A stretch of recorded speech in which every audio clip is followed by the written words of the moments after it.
Lucien Greaves is on the line with us. Lucien is the spokesperson for the Satanic Temple. AfterSchoolSatan.com is the website. You can tweet them at Satanic Psalms, SATANICPSALMS. Lucien, welcome to the program. Hey.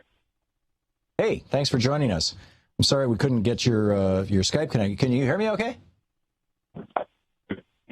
Lucien? Oh, man. I'm here. Your phone has fallen apart. If you're on a cell phone, if you can stand someplace where we can hear you. Maybe the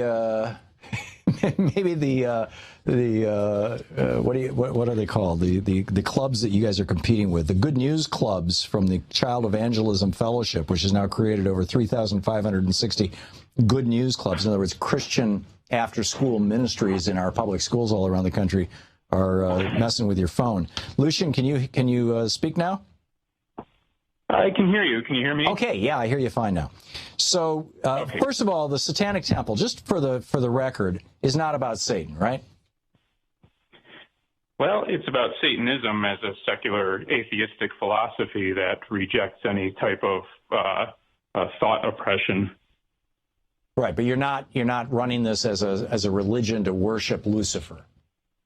No, and in fact, our curriculum in the after-school Satan clubs don't even contain items of religious opinion insofar as we believe science is the best arbiter of truth claims. And I know some people would say that that's just a religious opinion, but I don't agree with them on that.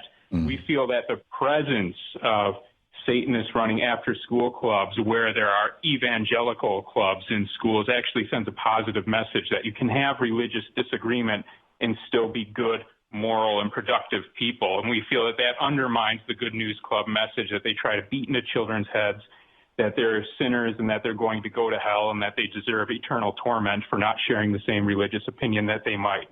Right.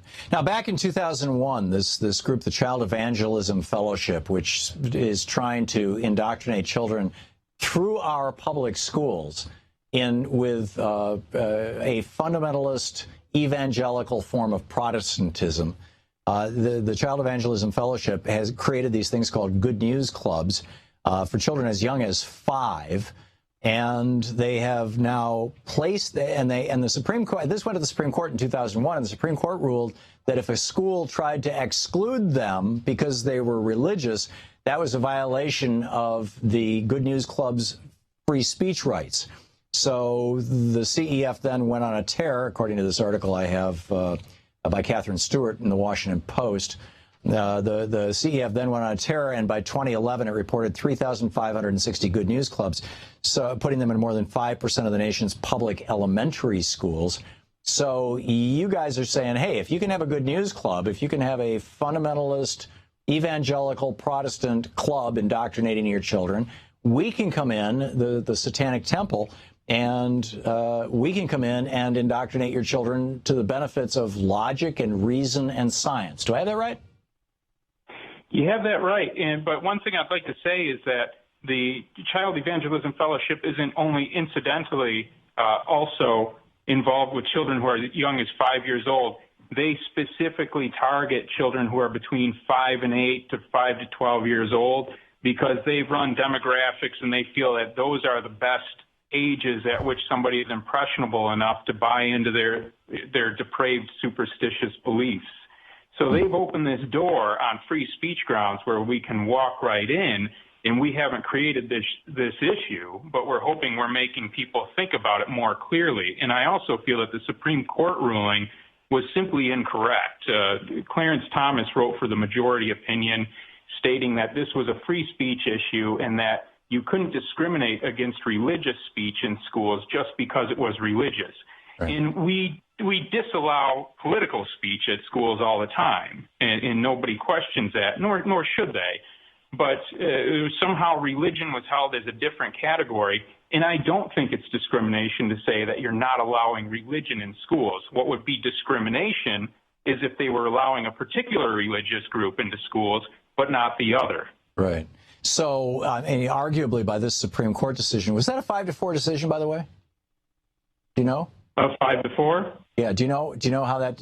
What? I believe it was. I'm fairly certain it was. Okay. Tudor wrote the dissent. So the right wingers, the right winger Catholics, Tudor anticipated that something like this might happen. Right. And all, the right winger Catholics on the court all said, religion in schools is just fine. Well, if you grow up in Catholic schools, I suppose that doesn't seem all that weird.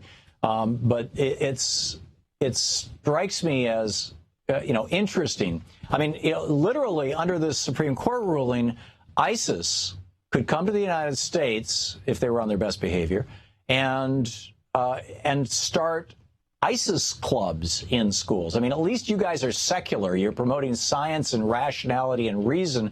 You're using Satan to get attention and point out the hypocrisy of this. But I mean, it literally could be ISIL, or it could be, it could be, the latest Jim Jones cult. He's long dead, but there's no shortage of weird little Christian cults running around or even cults of other religions that could be popping up in our public schools. And you're pointing this out. Have you approached any schools saying, hey, we want to open a Satan club here?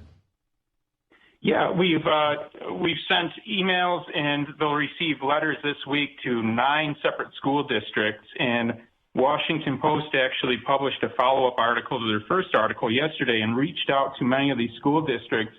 And many of the school districts have already affirmed that our clubs are probably within their policies, and they're indicating already that they can't reject us. They already know this because they've been beaten into submission by the Liberty Council.